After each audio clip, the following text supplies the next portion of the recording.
They know my story.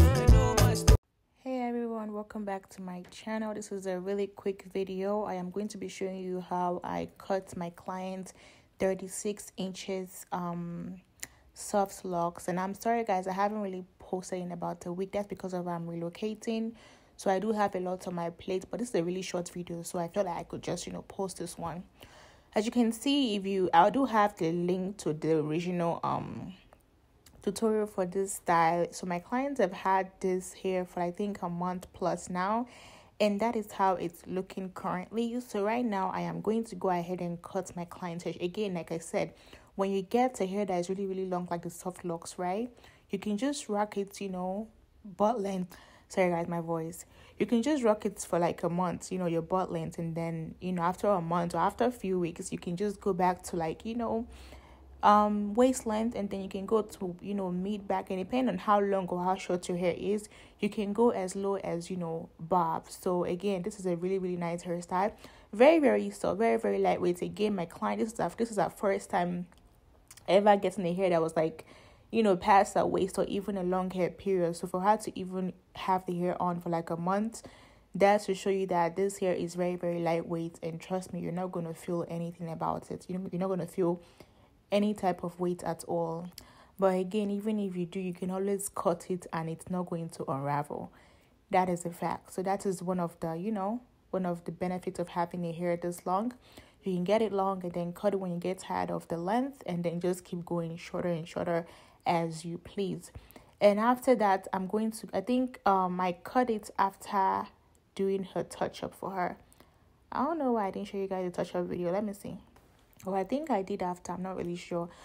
But yes, again, I am so sorry I haven't posted. Sorry, first, I'm trying to create like this V-shape cutting. I am not the best at cutting, so I don't cut my client's hair. I don't cut natural hair. I don't cut any type of hairs. But I'm just trying to do my best when it came to this one, because I like when the hair is like V-shaped, basically. I love that type of shape. I don't want it to be, blunt or anything like that.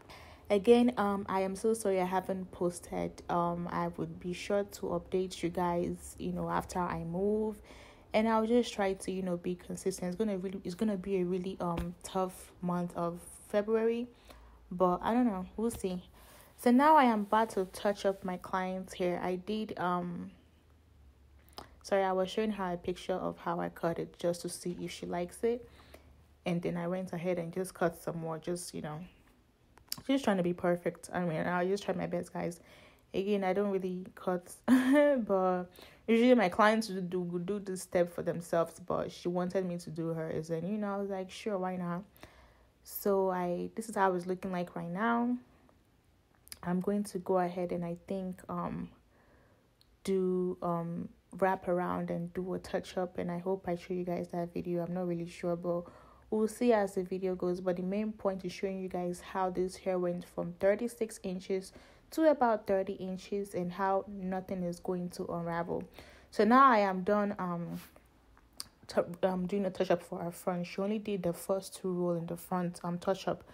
This is how I do the touch up. She didn't want the back or the middle, but I'm just showing you how I did it, because I don't want to take the camera to the front of my I don't want to take the camera to the front. So right now I already put the edge control, and now I'm just using my patting comb to clean this, to clean the lines and stuff like that. And I'm gonna comb through, just comb, just to just make it nice and all that stuff. And then I'm gonna use one strand of the sprinkles hair, fluff it, and then I'm going to wrap. Again, you don't have to wrap all the way to the end. As this sprinkles hair is done, I am done. I don't add on. It doesn't matter if I didn't wrap all the way to the end. When I am done with that one strand, I am done with the whole one locks, if that makes sense. But yes, how was what I did, and when I was done, you saw me already put the hot water just to make sure it's soft and stuff like that. So if you have any questions, I think I put the hot water after. I'm not really sure, but I usually use the hot water, when I'm done, just to make my client's hair really soft, just to make the locks soft and stuff like that. Well, if you have any question, feel free to ask me. I do have the hair link in my description box, the sprinkles hair that I use for this style, that's for the wrapping. And I also have the already made locks, and I also have the original tutorial for this style as well. If you have any question, feel free to ask me, and I'll be seeing you guys in my next video. Thank you.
They know my story.